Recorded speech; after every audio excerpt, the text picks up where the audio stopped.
Hi friends, welcome to social team பது channel. இந்த பசங்க கடைக்கு போனாலே குர்குரே பேக்கெட் கேட்குறாங்க இல்லையா? நம்ம வீட்டிலே சிம்பிளாக 10 நிமிஷத்தில் குர்குரே செஞ்சுலாம் வாங்க.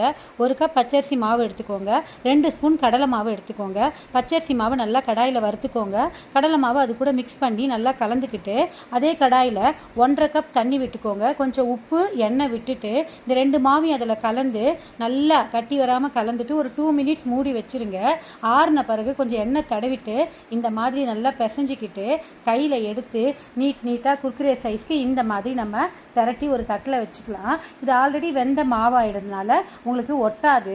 நல்லா எண்ணெய் காஞ்ச உடனே இந்த திரட்டி வச்சுருக்கிற இந்த குர்குரேவெல்லாம் கடாயில் எண்ணெயில் நல்லா போட்டு பொரித்து எடுத்துக்கோங்க. இது கூட மஞ்சள் பொடி, கொஞ்சம் சீரகப்பொடி, வெறும் மிளகாத்தூள் கொஞ்சம், உப்பு கொஞ்சம் சர்க்கரை கொஞ்சம், ஒரு சிட்டிக்கை சாட் மசாலா, உங்களுக்கு வேணும்னா பெப்பர் கொஞ்சம் போட்டுக்கோங்க. நல்லா குலுக்கி வச்சிங்கன்னா குர்குரே ரெடி.